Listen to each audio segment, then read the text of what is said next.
Chiranjeevi, silk Smitha మధ్య జరిగిన ఒక షాకింగ్ సంఘటన సినీ వర్గాల్లో చర్చనీయాంశంగా మారింది. అగ్నిగుండం సినిమా సెట్లో చిరంజీవి, సిల్క్ స్మిత చెంప చెల్లుమనిపించినట్లు కథనాలు వస్తున్నాయి. అసలు ఈ సంఘటన ఎందుకు జరిగింది? ఆ పూర్తి వివరాలు ఇప్పుడు చూద్దాం. సౌత్ ఫిల్మ్ ఇండస్ట్రీలో సిల్క్ స్మితకు ఉన్న క్రేజ్ గురించి ప్రత్యేకంగా చెప్పనక్కర్లేదు. సినీ ప్రపంచంలో సిల్క్ స్మిత పేరు వినగానే వ్యాంప్ పాత్రలు, స్పెషల్ సాంగ్స్ గుర్తుకు వస్తాయి. తన మార్క్ నటన, డాన్స్, అందంతో, గ్లామర్ పాత్రలతో ఆమె సౌత్ ఇండస్ట్రీని ఊపేసింది. ఒక దశలో సిల్క్ స్మిత స్టార్ హీరోయిన్ల కంటే ఎక్కువ క్రేజ్, రెమ్యూనరేషన్ను కూడా సంపాదించి 4 భాషల్లో నటిస్తూ ప్రేక్షకులను అలరించింది. లక్షల్లో అభిమానులను సాధించింది. కెరీర్లో మంచి పీక్స్లో ఉండగా, వ్యక్తిగత జీవితంలో ఎన్నో సమస్యలను ఆమె ఫేస్ చేసింది. వాటిని తట్టుకోలేక చివరకు ప్రాణాలు విడిచింది సిల్క్ స్మిత. సిల్క్ స్మిత చాలా కింద స్థాయి నుంచి ఎదిగి స్టార్గా మారింది.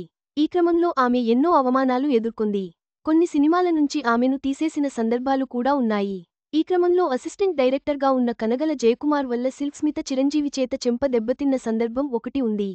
అయితే ఈ విషయంలో తప్పు ఎవరిది అనేది పక్కన పెడితే, షూటింగ్లో సిల్క్ స్మిత చెంప చెల్లుమనిపించాడట మెగాస్టార్. ఈ దెబ్బతో ఆమె నొప్పి భరించలేక షూటింగ్ చేయనని కిందపడి ఏడ్చేసిందట. ఈ సంఘటన అగ్నిగుండం సినిమా షూటింగ్ టైంలో జరిగింది. 1984లో దర్శక, నిర్మాత క్రాంతికుమార్ తెరకెక్కించిన అగ్నిగుండం చిత్రంలో చిరంజీవి హీరోగా, సుమలత హీరోయిన్గా నటించారు. ఈ సినిమాలో సిల్క్ స్మిత కోసం ప్రత్యేకంగా ఒక పాటను క్రాంతికుమార్ పెట్టారు. ఆ పాట కోసం ప్రత్యేకంగా సిల్క్ స్మితను తీసుకున్నారు. అయితే గతంలో చిరంజీవి సినిమాలో సిల్క్కు అవకాశం వస్తే, అసిస్టెంట్గా పనిచేసిన జయకుమార్ వల్ల ఆమె ఆ ఆఫర్ను పోగొట్టుకున్నారు. ఇక అగ్నిగుండం సినిమాకు కూడా జయకుమార్ అసిస్టెంట్గా పనిచేస్తున్నాడని తెలిసి, సిల్క్ స్మిత ఆయన్ను టీచ్ చేయడం స్టార్ట్ చేశారట. ఏవేవో ప్రశ్నలు వేస్తూ జయకుమార్ను విసిగించిందట. ఇదంతా దూరంగా కూర్చుని ఉన్న క్రాంతికుమార్ గమనించారు. జయకుమార్ను పిలిచి అసలు విషయానికి కనుక్కున్నారు. సిల్క్ స్మిత జయకుమార్ను టీచ్ చేసిందన్న విషయానికి తెలుసుకున్న క్రాంతికుమార్, చిరంజీవితో ఈ విషయానికి గురించి మాట్లాడారు. సిల్క్ స్మితతో పాటకు ముంచి చిన్న సీన్ ఉంటుంది. ఆ సీన్లో ఆమెను మెగాస్టార్ చెంపదెబ్బ కొట్టాలి. రిహార్సల్లో ఏదో చిన్నగా చెంపమీద ఆనించినట్టుగా కొట్టిన చిరంజీవి, టేక్ అనగానే క్రాంతికుమార్ సైగ చేయడంతో సిల్క్ స్మిత చెంప చెల్లుమనిపించరట. ఆ నొప్పి తట్టుకోలేక ఆమె ఏడ్చుకుంటూ కుప్పకూలిపోయిందట. ఆ నొప్పితో నేను షూటింగ్ చేయను అని మొరాయించుకుని కూర్చుందట సిల్క్. దాంతో యూనిట్ టీం అంతా చిరంజీవిని బ్రతిమలాడటంతో మెగాస్టార్ వెళ్లి సిల్క్ స్మితకు సారీ కూడా చెప్పారు. ఈ విషయాలను అప్పుడు సిల్క్ స్మిత చేత టీచ్ చేయబడిన సీనియర్ రచయిత, డైరెక్టర్ కనగల జయకుమార్ స్వయంగా పలు ఇంటర్వ్యూలలో వెల్లడించారు. ఆంధ్రలో పుట్టి పెరిగిన నటి సిల్క్ స్మిత. ఈమె అసలు పేరు వడ్లపాటి విజయలక్ష్మి. సినిమా ఆమెకు సిల్క్ స్మిత అనే గుర్తింపును ఇచ్చింది.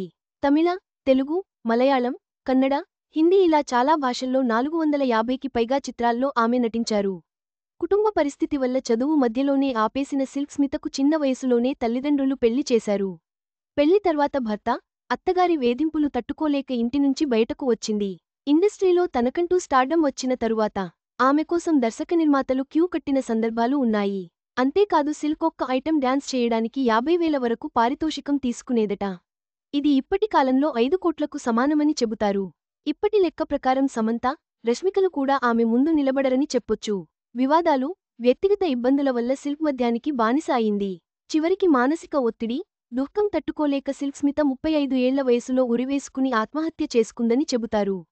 కానీ ఆమె మరణానికి సంబంధించిన మిస్టరీ ఇంక వీడలేదు. మిస్టరీగానే ఉండిపోయింది. సిల్క్ స్మిత జీవితం ఆధారంగా ఇప్పటికే 3 సినిమాలు వచ్చాయి. చిరంజీవి వంటి స్టార్ హీరో చేత చెంపదెబ్బ తినడం సిల్క్ స్మితను ఎంతగానో బాధపెట్టింది. ఆమె కెరీర్లో ఎదుర్కొన్న అవమానాల్లో ఇదొకటి. ఈ సంఘటన సినీ చరిత్రలో ఒక చర్చనీయాంశంగా మిగిలిపోయింది. ఈ వీడియో మీకు నచ్చినట్లయితే లైక్ చేయండి. మీ స్నేహితులకు షేర్ చేయండి. మా ఆంధ్రవిలాస్ ఛానల్ను సబ్స్క్రైబ్ చేసుకోండి. పక్కనే ఉన్న గంట గుర్తుపై క్లిక్ చేయడం మర్చిపోవద్దు. తాజా సినిమా వార్తల కోసం ఆంధ్రవిలాస్.net చూడండి.